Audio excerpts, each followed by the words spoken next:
pinaghahandaan po ng One News 1PH saka News 5 at True FM ang aming pong coverage sa Sunday.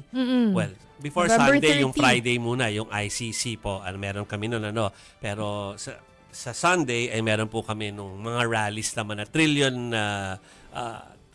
peso. Trillion peso march ba yun? March, dalawa po yung pinaglalaban doon Isang grupo po, ang gusto nila talaga ay yung magkaroon nga ng mag-resign lahat. Mag-resign lahat tapos merong magna-transition, no? Parang RevGov, no? Oo.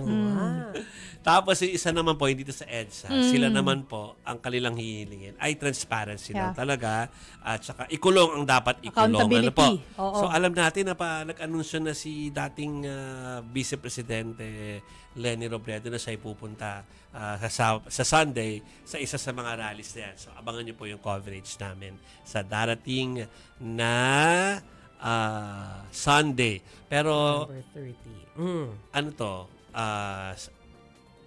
Si Vice ba yan? Oo. VP Sara. So, sige, Ay, sige. VP Lenny. VP Lenny ay Robredo. pakinggan natin kung meron tayong soundbite. Maya ko na dyan naman. Pupunta mo mo. Hindi kita makakakonsen. Hindi ka dapat ang problema din. Hindi kita makakapokus pag para eliminate tayo.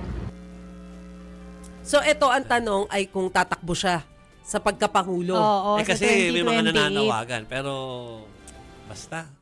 Sabi niya, pipe siya. Bulag at pipe. Bulag at pipe pa siya. Oo. Oo, ayan.